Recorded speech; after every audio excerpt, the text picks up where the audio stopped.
magkano po ang nagastos sa pag-transport po ng ating former president from the Philippines to The Hague? Mr. Secretary, nung nakarang linggo po ako po ay nagtanong sa inyong nakababatang kapatid ng isang katanungan. Ngunit ito po ay hindi niya nasagot. Baka sakaling kayo po ang makasagot sa pagkakataong ito. Tinanong ko po sa kanya kung magkano po ang nagugol sa pagdakip at pagpapadala sa ating dating Pangulo mula dito sa Pilipinas papuntang The Hague. Gisado ang Remulla Brothers kay Kong Marcolita. Mayor Baste gustong ipakulong itong dalawang Remulla, kinasuhan po ng kidnapping. Ito po ay may kaugnayan sa huli at illegal na pag-aresto kay former President Duterte at dinala doon sa Dahig na ayon nga ho kay Vice President Inday Sara Duterte, ito ay kidnapping. O hito, tinuluyan na po ni Mayor Baste, sinampahan na po talaga ng kidnapping. Hindi lang po itong si Remulla, kundi marami pang iba. At may risbak din itong si Senador, akala Senador, parehong Marcolita kasi. Itong si Kong Marcolita para sa kanyang tatay na Senador Marcolita. Matindi po yung birada nito. Matapang din ang congressman na ito. Pero bago ang lahat, palike po muna, pa-share, pa-subscribe at pakipindot po ang inyong notification bell upang palagi po tayong updated sa ating mga video.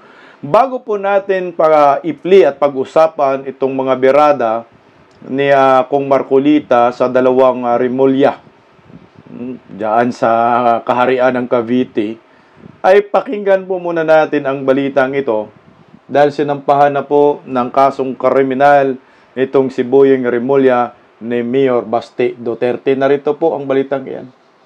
Naghain si Acting Davao City Mayor Baste Duterte ng iba't ibang reklamo sa Ombudsman laban kay Justice Secretary Crispin Remulla at iba pang opisyal. Kaugnay yan ng pagpapatupad ng ICC warrant laban kay dating Pangulong Rodrigo Duterte.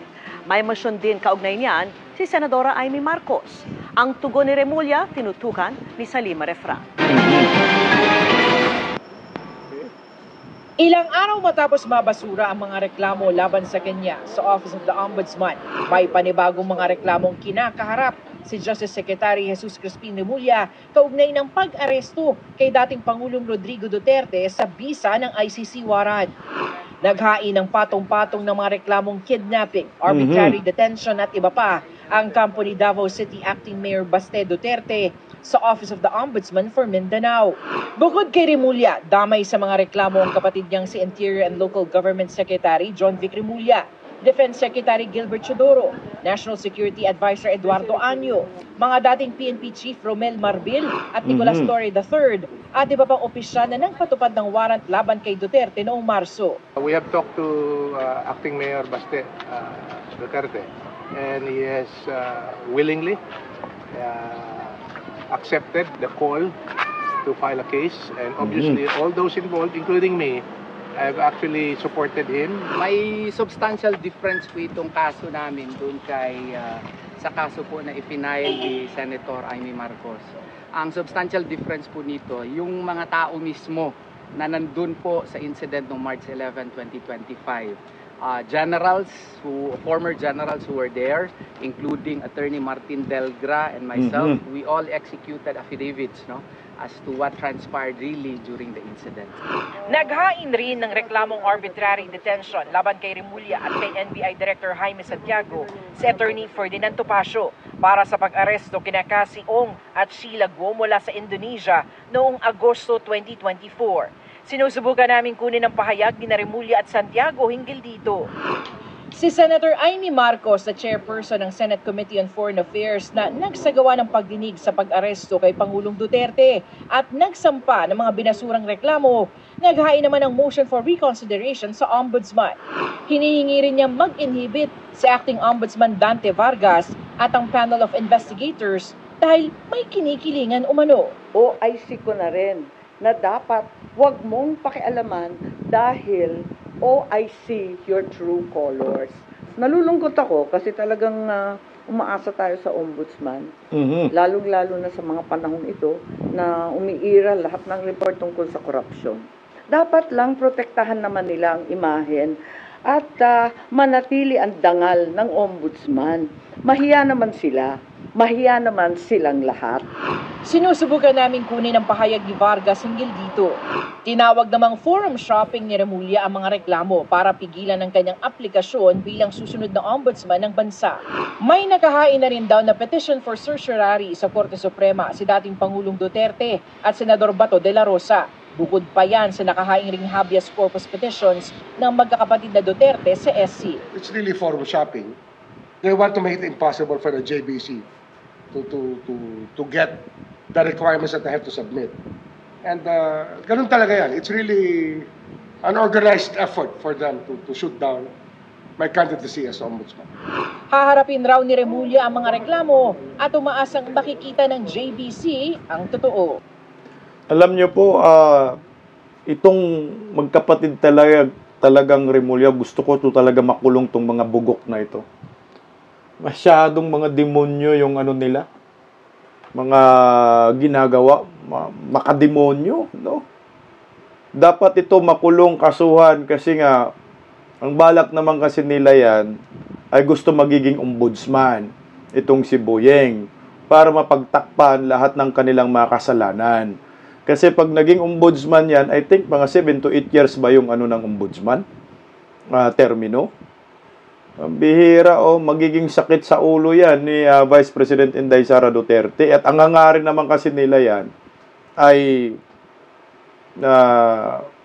para kasuhan si Inday para hindi makatakbo sa pagka-presidente sa 2028. Kaso nga lang, ang dapat makasuhan at ang dapat makulong kung tutuusin, itong si Bongbong Marcos, itong mga Remulla brothers, si Tory, si Marbil, yan sila talaga ang managot dahil sa ginawang katarantaduhan nila kay former President Duterte. Tama po itong desisyon ni Mayor Baste na kasuhan para mapigilan naman yung pagka-ombudsman niya. Kapal naman ng mukha ng Judicial and Bar Council na gawing ombudsman itong si Boyeng. Pero ang sabi nga may karapatan daw, nasa huli pa rin ang nasa kay Bongbong pa rin ang huling pasya dyan Kung titingnan po natin, kung susumahin po natin, talagang gustong gawin ni Bongbong Marcos na maging ombudsman si Boyeng kasi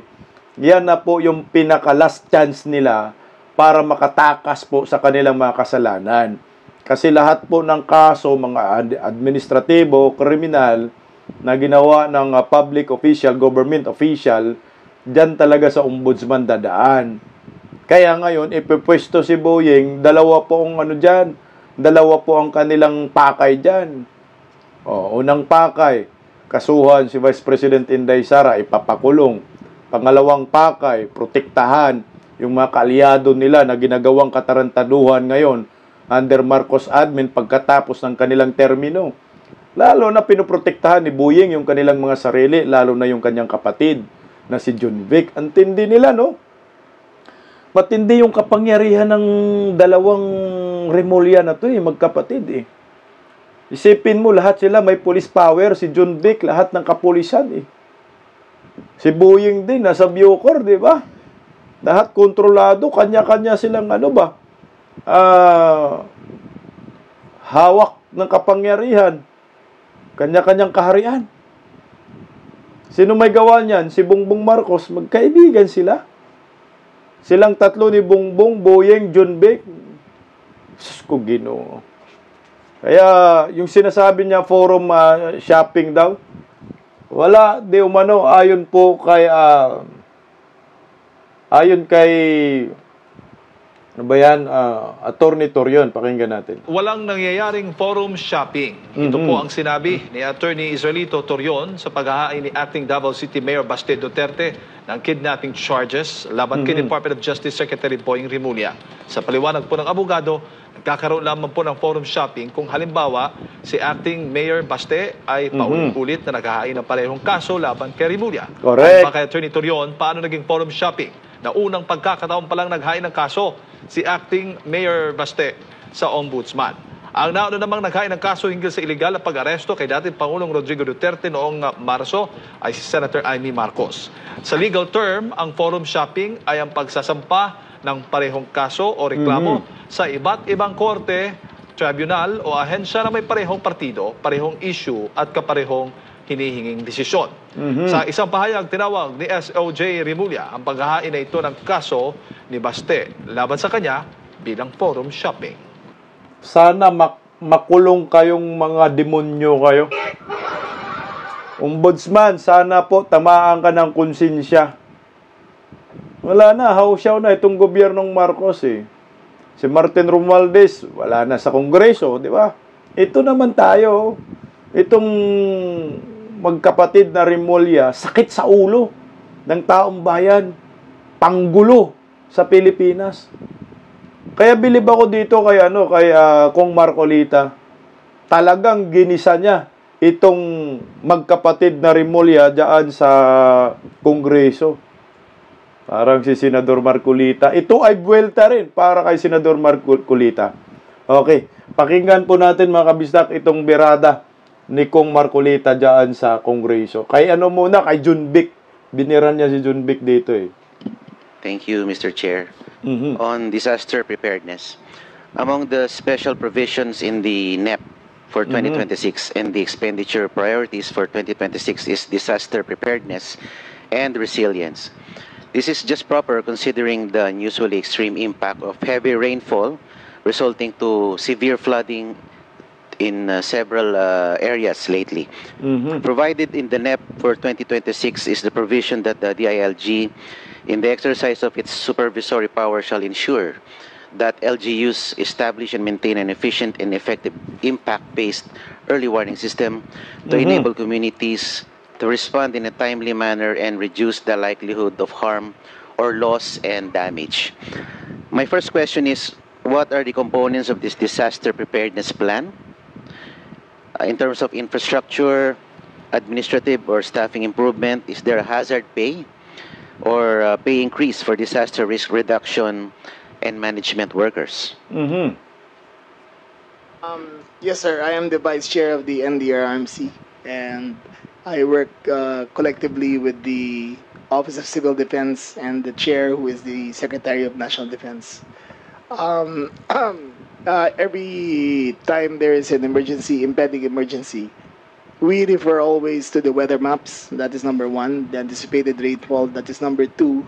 And the hazard map as created by the Department of Environment and Natural Resources.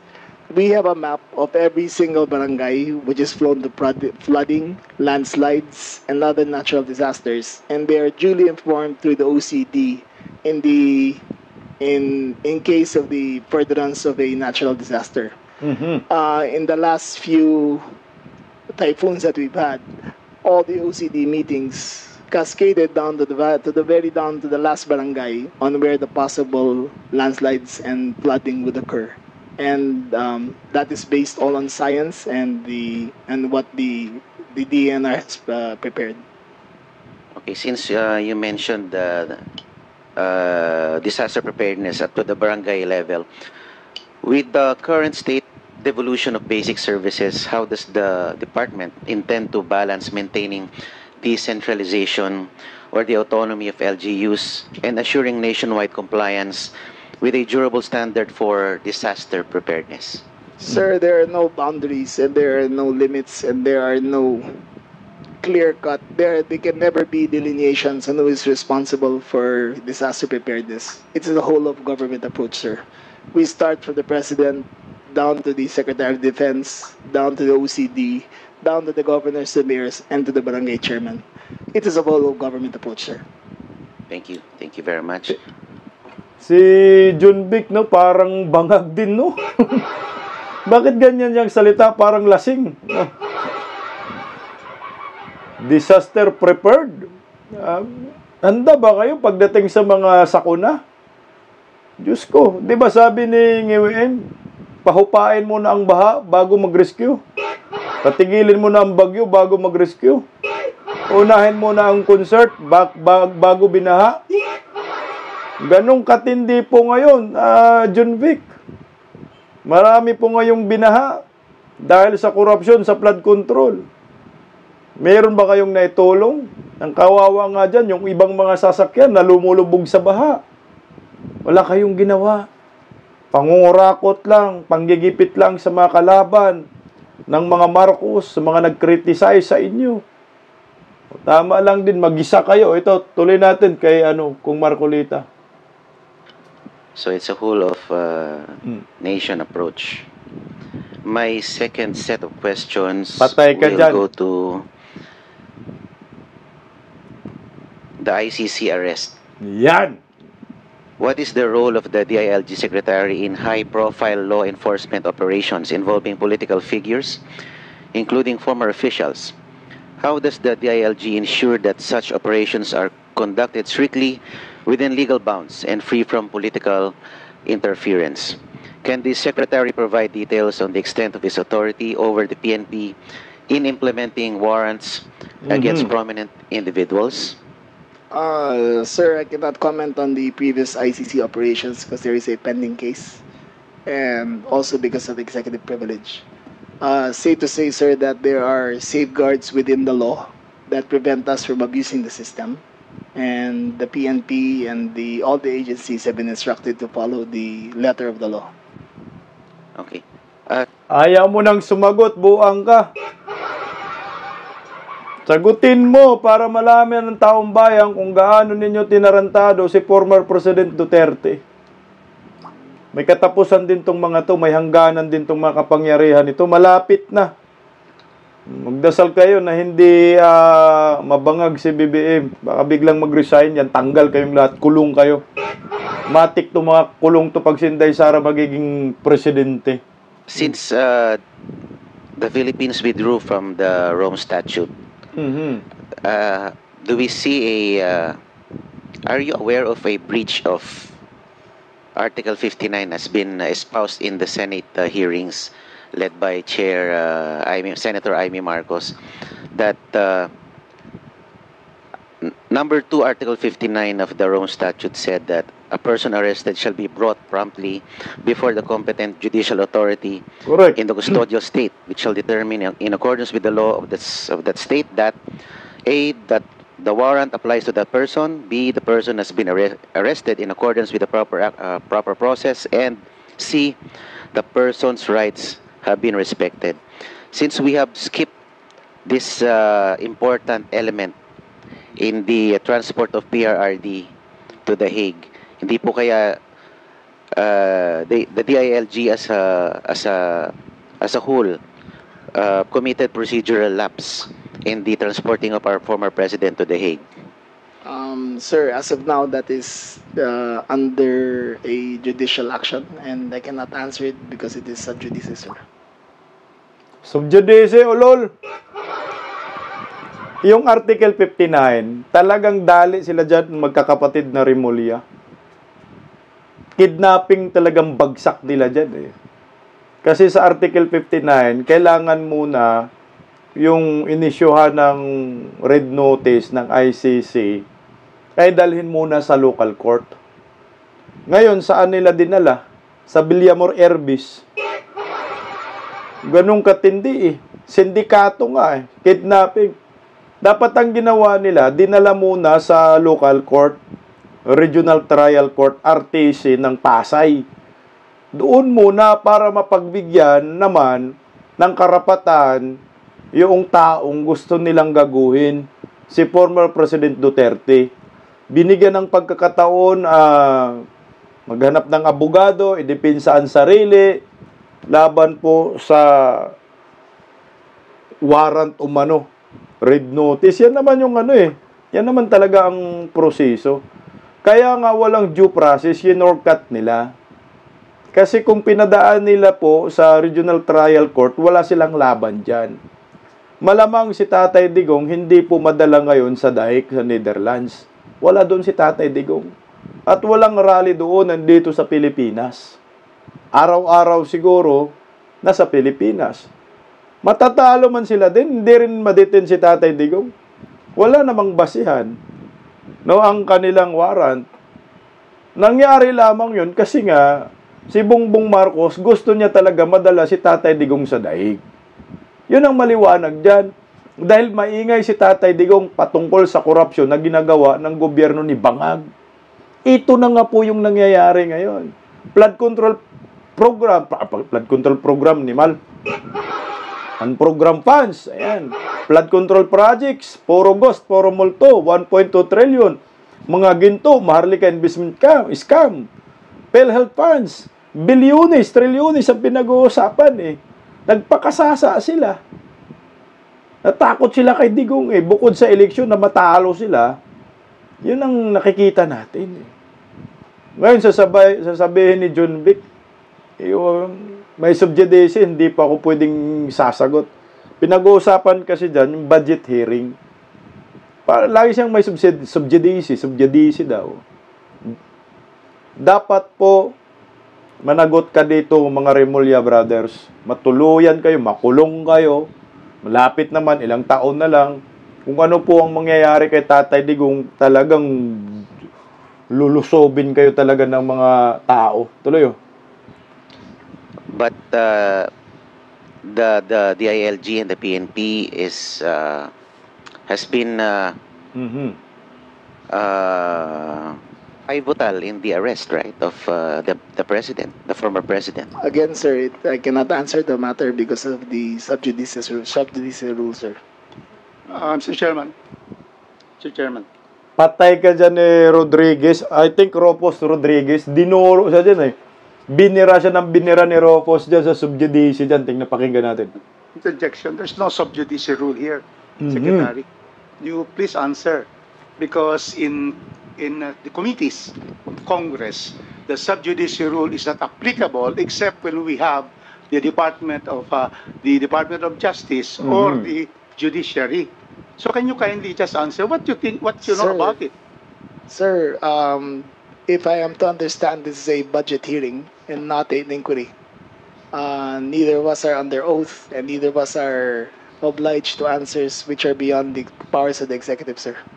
Sorry, Secretary, but in hearings we try to find out what are the achievements and accomplishments. And precisely, Congressman Marcoleta is just trying to ask you. Correct. So it's not really, an answer can be forwarded.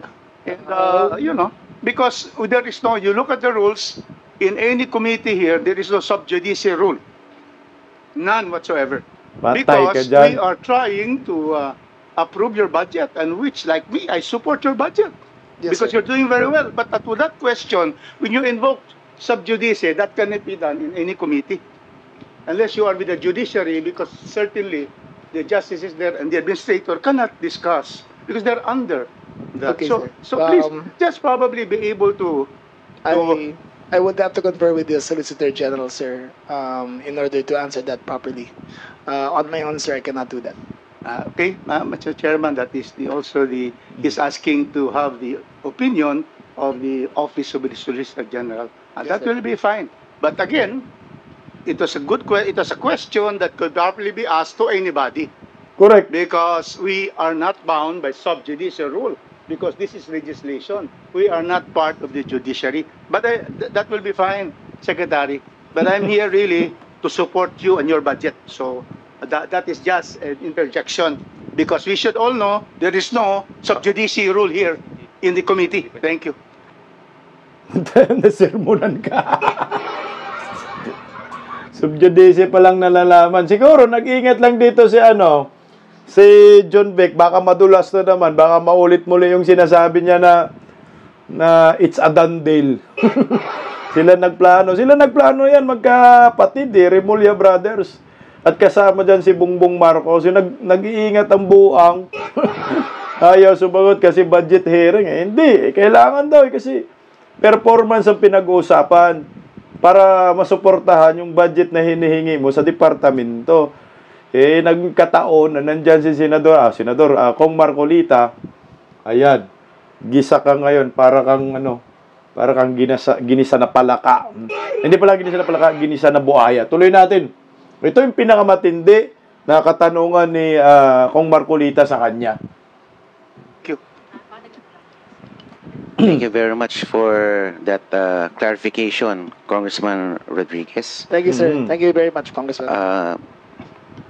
My last question is, magkano po ang nagastos Yan na. sa pag-transport po ng ating former president from the Philippines to The Hague? Patay ka dyan. Sir, I have no information on that, sir.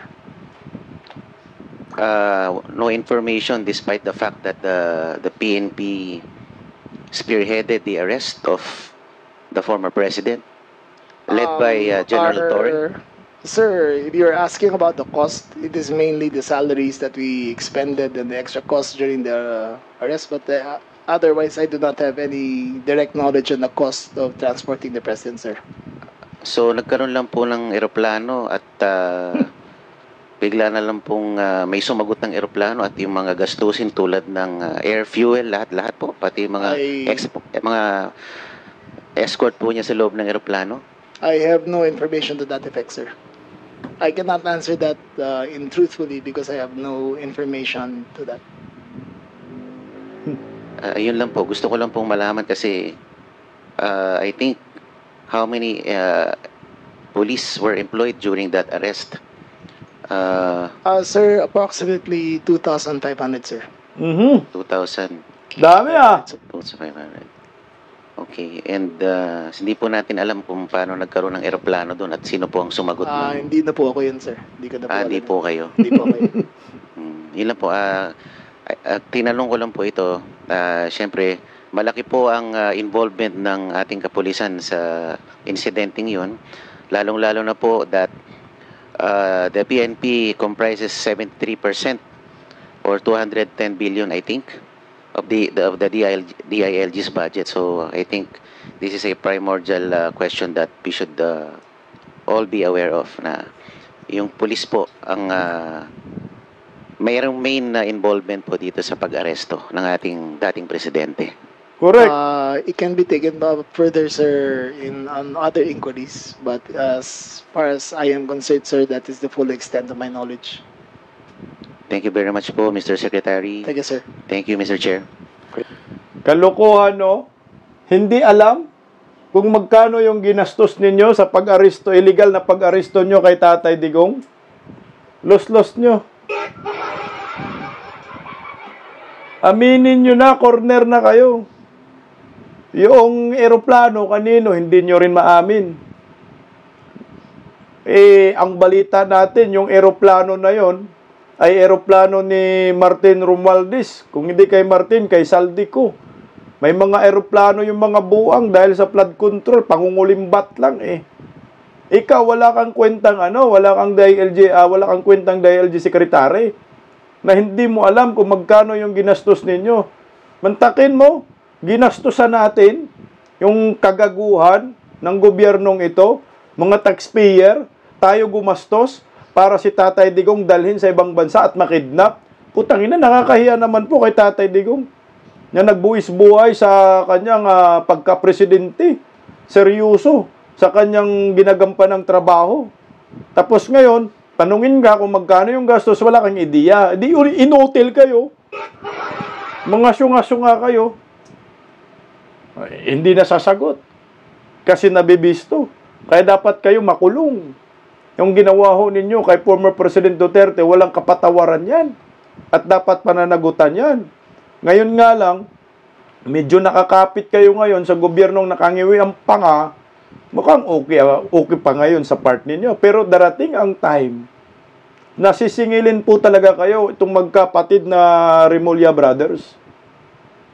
Alam natin na alam nila ang nangyayari kay Tatay Digong. Planado lahat yung katrayduran na ginawa nila kay former President Duterte.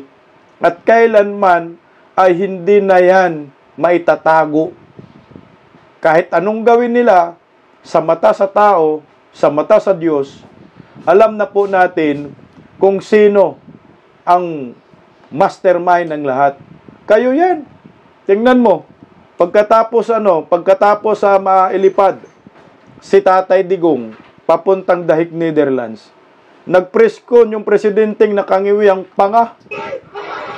Nag-uulat sa bayan, akala mo naman nagustuhan ng maraming Pilipino yung panggagago nila kay Tatay Digong.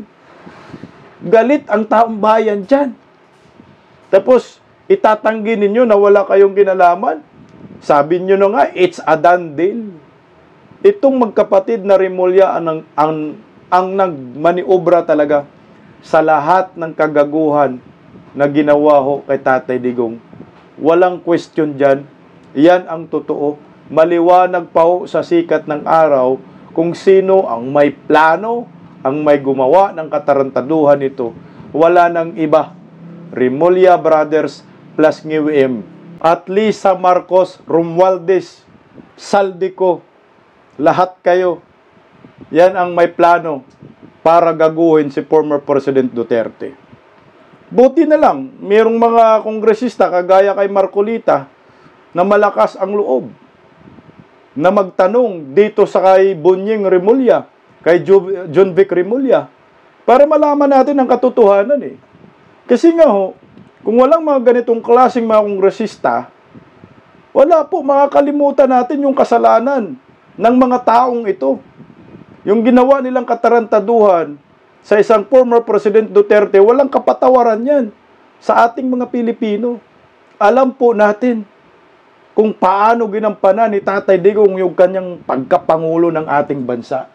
Kaya ito, ginisa rin po ni Kung Marcolita, itong si Buying, narito po.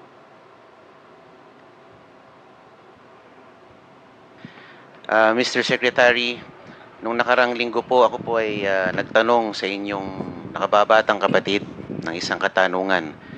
Ngunit ito po ay hindi niya nasagot. Baka sakaling kayo po ang makasagot sa pagkakataong ito. Tinanong ko po sa kanya kung magkano po ang nagugol sa pagdakip at pagpapadala sa ating dating Pangulo mula dito sa Pilipinas papuntang The Hague. Hindi ko ho kayang sagutin yan. Unang-una, sa nangyaring yan, aking pong contact dito ay through telephone. Ako po ay nasa Vienna nung panahon na yon. At pinupunta, ang aming pong pakay noon ay pumunta sa United Nations Office of Drugs and Crime. Ay nasa Vienna po ako nung panahon na yon. Kaya hindi ko ho nakita yung dami ng pulis. Hindi ko ho nasundan, subaybayan yung mga resources po na ginamit upang madala po yung dating Pangulo sa The Hague. Ubog! Ang tangingot mo naman, isipin mo yan, Department of Justice Secretary ka, it's a done deal.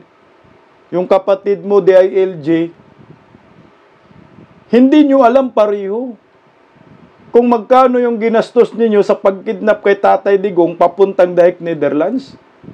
Kalukuhan o yun. Ano yung aeroplano? Lumabas lang dyan. Paano po yun nakalipad? Kung walang anong tawag yan, fuel ng aeroplano. Kaninong aeroplano yun? Kumanta ho kayo.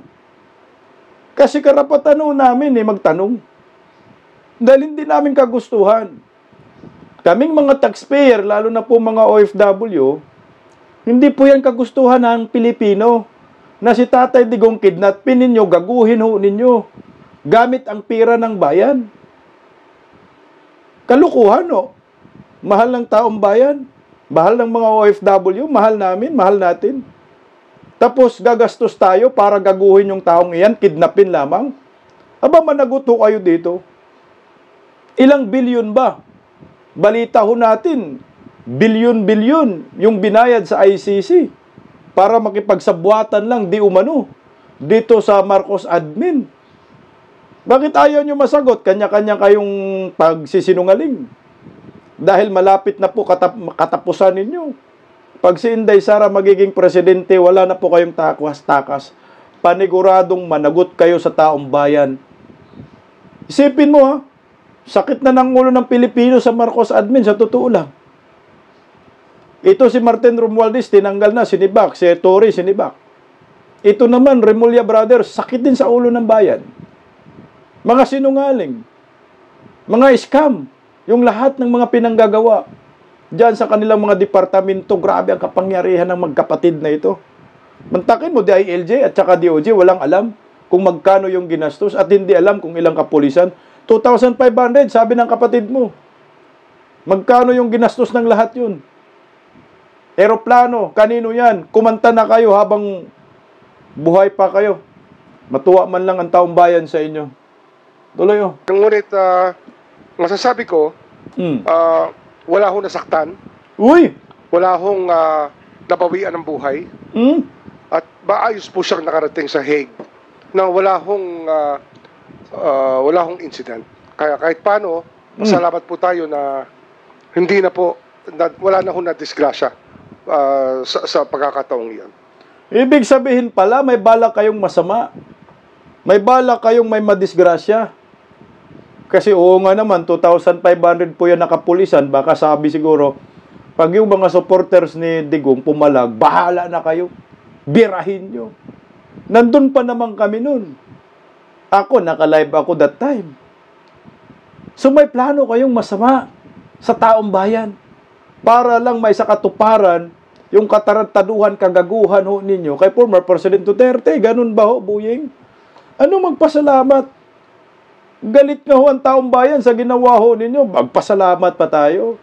Kami na, kinamumuhian nga ho kayo eh. Swerte nyo kasi ang presidente uto-uto at napasunod nyo. Sa bagay, yung tumatayong presidente yan, sa panahong iyan, sila. Pero hindi ho po pwede ito patawarin natin itong mga ganitong klaseng tao na tinatraidor ang saligang batas. Tinatraidor tayo. Yung soberanya ng Republika ng Pilipinas, putya, nagagoy. Isinuko natin sa mga panahong iyon, March 11, 2025. Ganun po katindi ang gobyerno ngayon. Masyado na po tayong ginawang tangingot. Hindi naman siguro tayo mga tangingot. May mga pinag-aralan naman ho tayo. Alam naman natin kahit papano yung batas. At alam natin yung karapatan natin bilang isang Pilipino. Lalo na po si former President Duterte. Ganito ho sila ngayon, kasama. Tuloy oh. Opo, so sino pong nag-order na dalhin po siya doon kung kayo po ay nasa ibang bansa? Ano ho yan? Halos 10 oras po akong nakikipag-usap by telephone. Mula po sa oras ng Europa, papunta po rito, sapagkat yung legal basis po ay pinag-aaralan at kiniklear nila sa akin. Kaya ako po nagbigay ng legal basis under Republic Act 9851, Section 17, and other sections of the International Humanitarian Law. Oh, heto na, lumabas na. 10 araw daw siya nakipag-communicate. Siya ang nagbigay ng legal basis. Siya ang nagutos. Nakidnapin si Tatay Digong. Di magamit tuloy ito ni Mayor Basti. Pwedeng ebidensya, Mayor Basti. Itong pahayag ni Boyeng Rimulya na siya ang nagbigay ng legal basis. 10 oras daw siya. Nakipag-negotiate, 10 oras siya. Nagsasabi, minumonitor niya, kidnapin nyo na yan. Okay yan, legal yan, alam ko yan.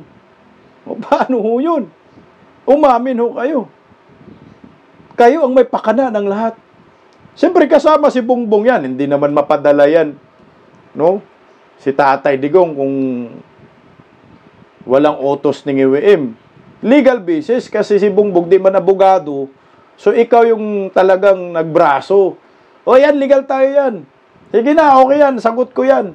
Siguro, sa mga 10 oras na yan, marami pang kumukontra siguro. No? Balita ko nga, nag-aaway pa yan sila ni sino yun? Tinanggal na ngayon sa Kongreso si Nimal na Tambaluslos. Nanginginig pa nga daw yan si Ngiwim Ang nagpo-post daw talaga yan, ang nag-uusap ito at saka si Baki. Ayan, umami na po.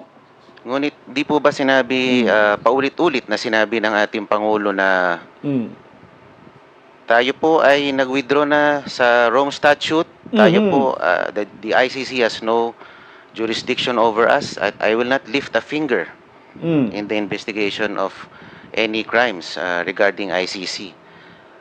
Kung ganun po ang policy pronouncement ng ating Pangulo at hindi niya kinikilala ang pagiging miyembro natin sa ICC, sino po ang kumbaga, hindi sumunod sa pronouncement na ito? Ba't nagpatuloy pa tayo sa pagdakip sa ating dating Pangulo?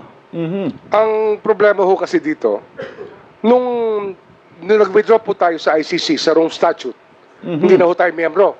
Ngunit yung batas po na ating pinasa noong 2011 na Republic Act 9851, yun po ang naging basihan ng lahat. Kung ito po ay ating tinanggal sa ating legal system, yung batas na yun, kaakibat ng ating pag-atras sa ICC, wala na hong basihan sana. Ngunit nandun pa ho yung batas na yun, Republic Act 9851. So, ibig sabihin, ikaw talaga nagpumilit. Ikaw talaga gumawa ng paraan para kunyari may basihan. Ay, ito yung gawin ho natin. Kaso, hindi pwedeng palampasin ho ito eh. Managot, dapat ang managot. Hindi mo pinagbigyan yung Article 59 na lang, pag-usapan natin. Na yung karapatan ni Tatay Digong kumuha ng legal team at idulog sa Regional Trial Court, hindi nyo pinagbigyan yung karapatan na yun eh. Para maidipinsa ni Tatay Digong ang kanyang sarili laban po sa inyong mga kademonyuhang ginawa sa kanya. Inanon nyo eh. Tinarantado nyo, kinitil nyo yun eh. Napagbigyan nyo, hindi. Anong tawag doon? Illegal na pag-aresto. Pag illegal na pag-aresto, anong tawag doon? Kasunod, kidnapping. Kidnapping yung ginagawa ho ninyo kay former President Rodrigo Roa Duterte at walang kapatawaran yan. Natama lang talaga, kasuhan kayo ng kasuhan, kasama yung kapatid mo. Tuloy. Hindi po ba bilang parte ng kabinete ng ating Pangulo, tayo ay nagsisilbing alter ego ng ating presidente? At sa paglabag sa kanyang kagustuhan, hindi po ba nagkakaroon ng breach or violation ng trust and confidence? Na kung saan ating hindi tayo tumatalima sa ninanais ng ating Pangulo na kayo ay pwedeng maging subject or vulnerable to any administrative liability.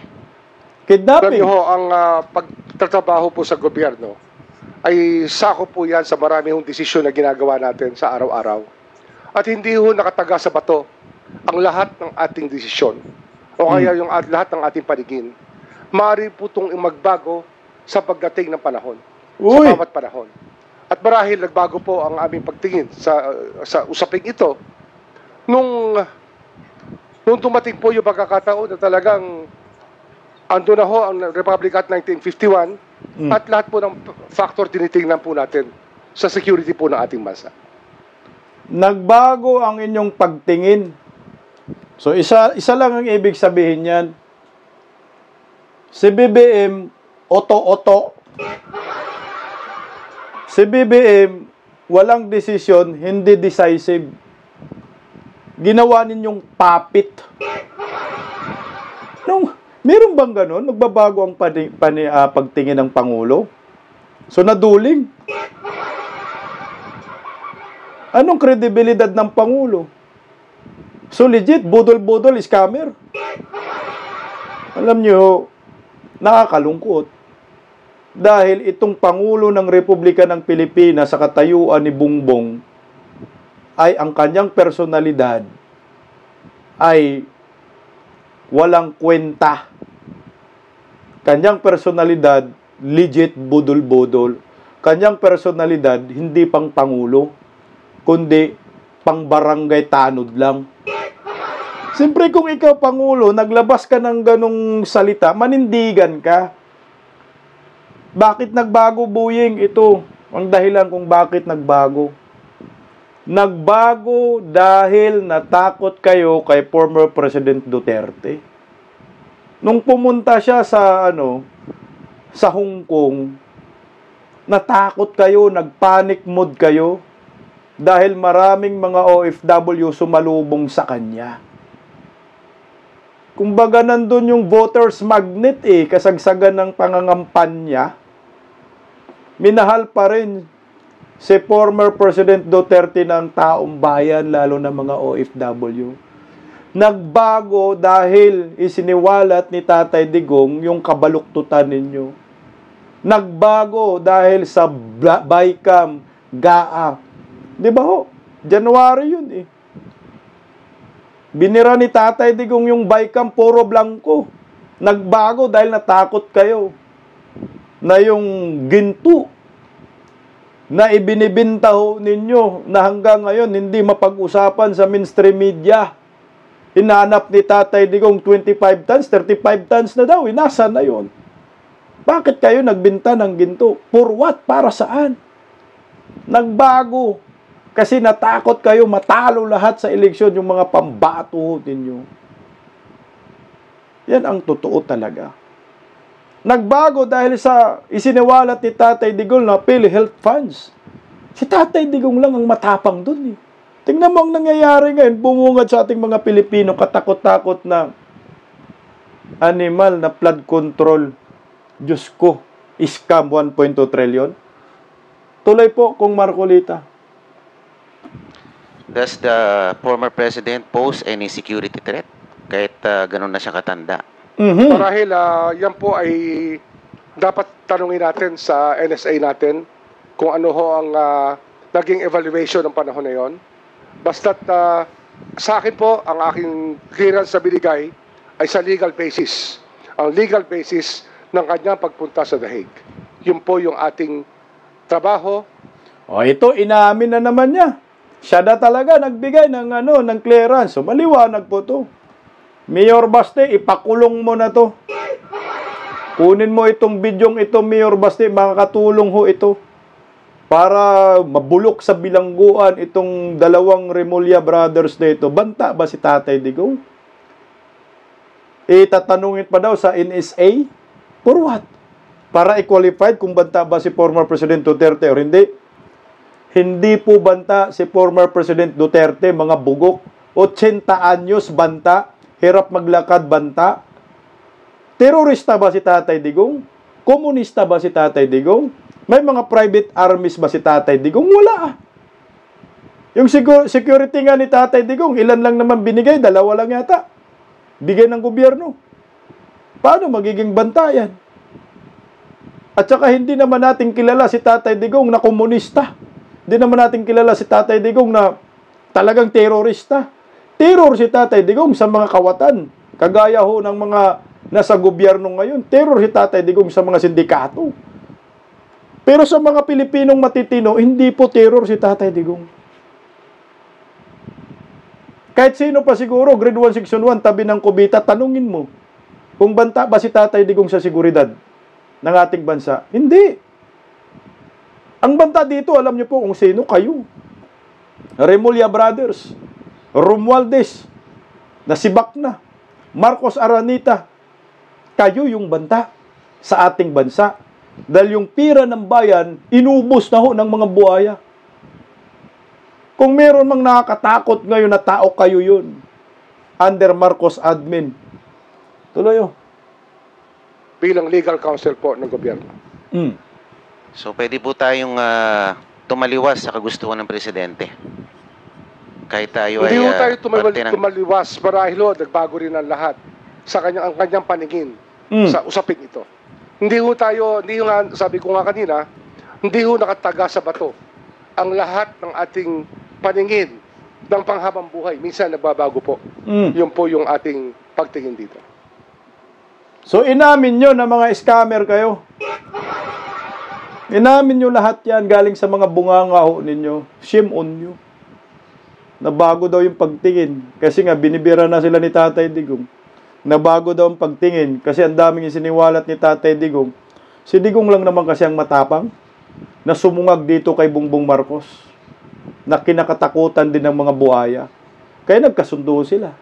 O sige, birahin na natin yan po. Tsaka ingay kasi na matanda eh.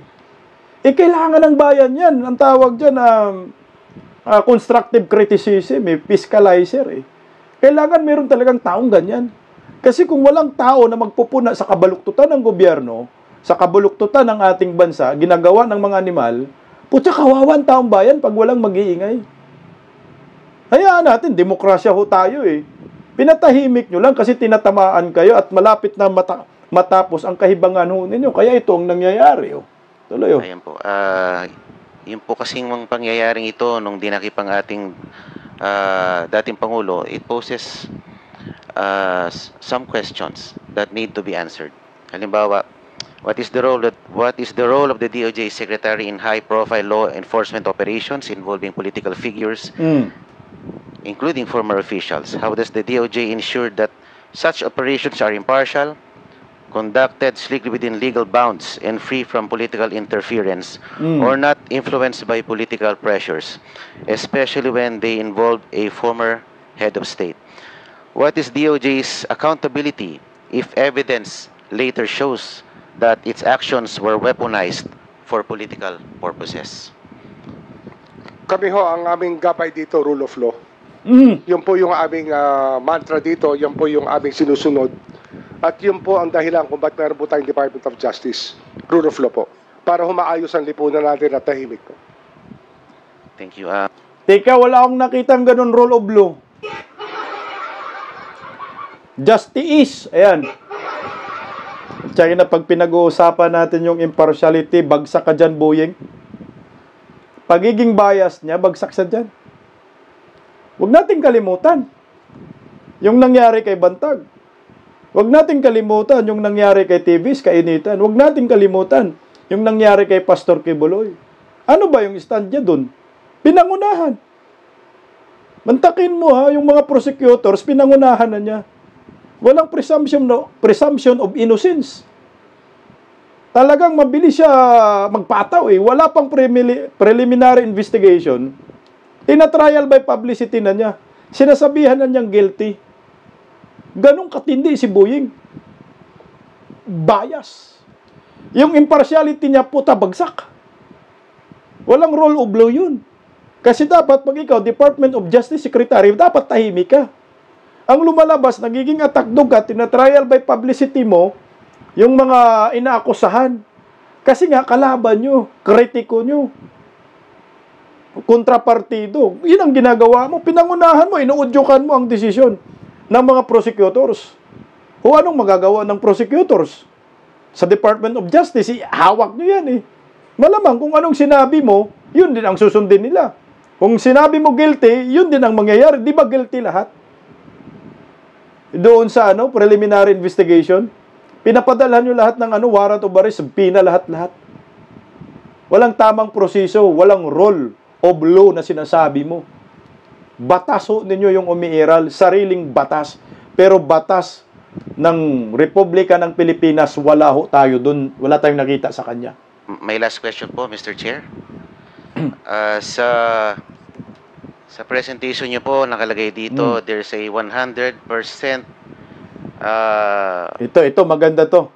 completion rate ng mga applications for witness coverage dun po sa Witness Protection Program. 100% in 2024 and for the first semester of 2025, 100%. Ngayon pa lang po yata kayo magkakaroon ng 99% dahil parang hindi nyo tatanggapin ang mag-asawang diskaya sa Witness Protection Program. Ano po kaya ang magiging dahilan natin kung bakit hindi natin sila tatanggapin? Sila po ba'y nakausap na natin? Sabi po ninyo, you will conduct a diligent, a thorough interview of the couple and you will assess their statement. Nagawa na po ba natin ito? Hindi pa ho. Hindi pa tayo umaabot sa bandang yon sapagkat mainit po ang naging talakayan sa Senado, mainit po ang nagiging exchange ng mga pananaw. Wala ho kami sinasaradong pinto. Ang mahalaga lang, may proseso po tayo susundin para ma-evaluate po ang testigo. Ang mahalaga po, nagsasabi ng totoo at talagang kailangan ng testimonyang yon para yung buong katotohanan, para maabot po natin lahat ng dapat natin maabot sa pagbungkal po ng kaso upang maparusahan po yung dapat parusahan. Opo. If you will, have you gone over the sworn statement of the couple, Mr. Secretary, Mr. Chair? Wala pa ho akong kopya. I have not been provided with a copy of that nor any letters. Wala ho ako nakukuha pa. Everything was in a phone conversation. Kaya nga, hindi ho kayang magdesisyon kaagad based on the telephone conversation. Kailangan po may proseso talaga tayong sundin. Opo, kasi kung if I may appraise the Secretary, Marami po siyang binanggit na mga personalidad doon at mukhang detalyado. Baka naman ito ay magkaroon ng konting merito dahil hindi naman po ito basta-basta lamang. Ito ay sinumpaang salaysay na pwede naman natin pag-aralan at lalo ating suriin kung talagang meron pong katotohanan dito. Totoo po yan, susuriin po natin yan. Ngunit marami rin po tayo itatanong na mahalaga para maging kompleto po ang kasaysayan ng lahat. Kasi kung sila po ay 15 taon na nangongontrata at ay ikikwento nila ay 3 taon lang, marahil kulang po yon.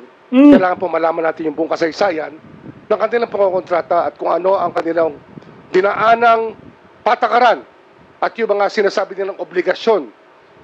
15 taon dapat mapag-aralan po natin lahat yan at sabihin nila sa atin kung ano talaga ang naganap sa mga panahon na sila ay nangongontrata mula 2007 hanggang 2025. Hindi lang po 3 taon, ngunit yung buong kasaysayan po ang ating gusto makita. Pinakaubob na Secretary of Justice. Bakit isama mo yung 2007, 2006? Anong meron doon? Ang issue ngayon, 2022, 2025. Kaya na nga nabubuisit yung taong bayan eh. Dahil sa Marcos admin, sandamakmak na korupsyon, ang issue 2022 at 2025. Paano mo sabihin na kailangan daw yung mga nakaraan? Hindi yun eh. Ngayon lang may issue eh. Ngayon lang yung mga ghost projects eh. Yan ang maliwanag. Yumaman yung pamilyang Diskaya dahil sa Marcos admin, 31 billion na kahit pagsama-samahin yung nakuha nilang kontrata sa panahon ni Pinoy at Duterte, wala sa kalingkingan, wala pa sa kalahati. Ngayon, ilang taon lang, under Marcos admin, 31 billion flood control projects lang. Kasi kung babalikan mo yung pinakadulo, di gulo ang mundo. Ang urgent na kailangan natin ngayon, ito ngayon, 1.2 trillion po yung ninakaw sa kaban ng bayan. O ngayon, bakit tayo mantanggapin yan bilang isang witness, state witness? Kasi nga, si Tambaloslos, tinira, Saldico, papunta kay BBM. Ang gago ng Pilipino kung gano'n. Maliwanag ho. Na yung puntarya na naman nila dito, Duterte pa rin, animal talaga oh. Ito yung mahirap dyan eh. Pilipinas, Duterte pa rin ang sinisisi, pati flood control. Anong kinalaman ni Digong dyan? Panahon na ngayon ng mga ngiwi. Panahon na po yan ninyo. Yung tao, tingnan mo, nasan yung tao ngayon? Balikan nga natin itong mga nangyayari. Oh.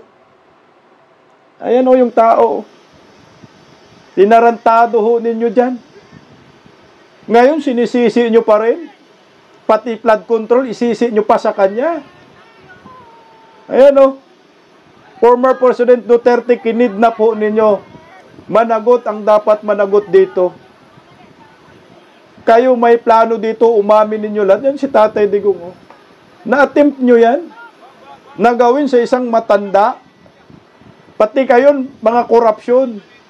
Sa gobyernong Marcos, Duterte pa rin ang may kasalanan. Wala na.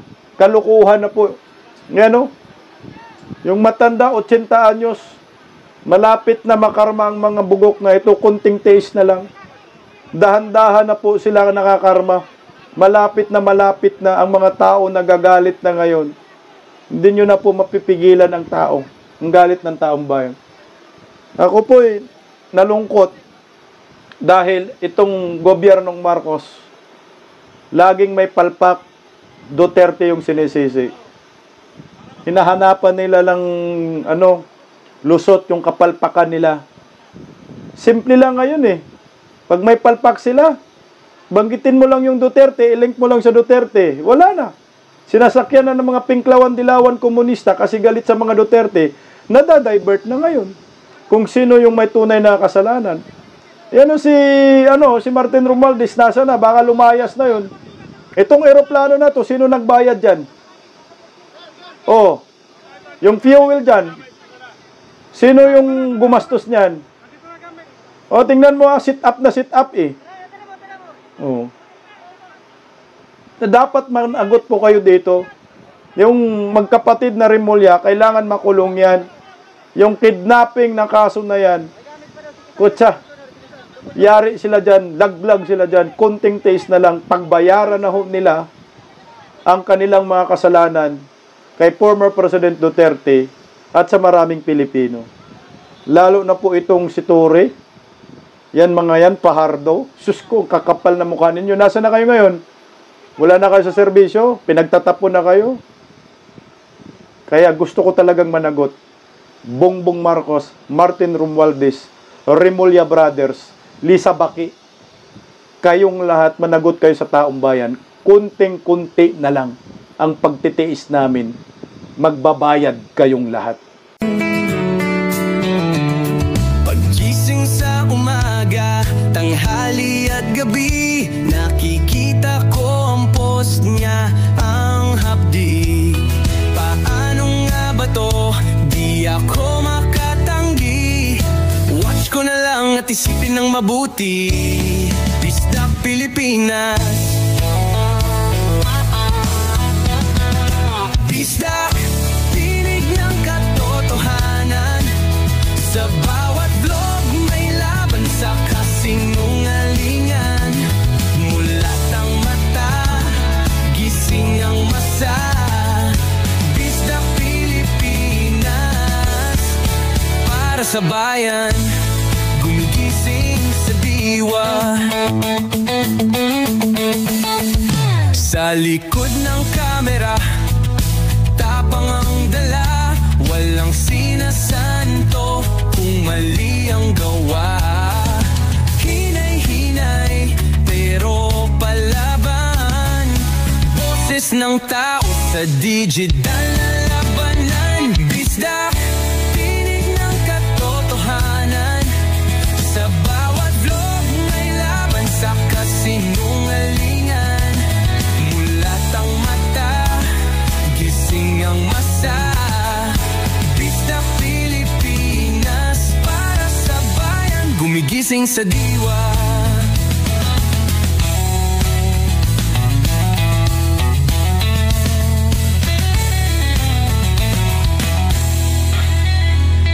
Hindi artista, hindi politiko, pero ang katotohanan, sigaw niya ay buo.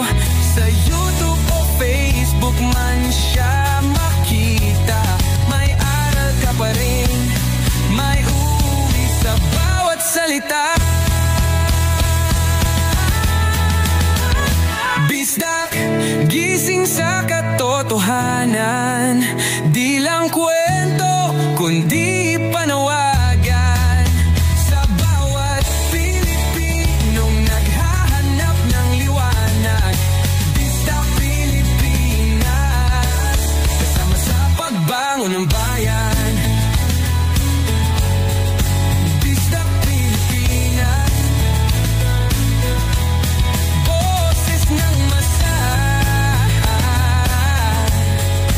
Gising ang diwa. Sa vlog mo may pag-asa.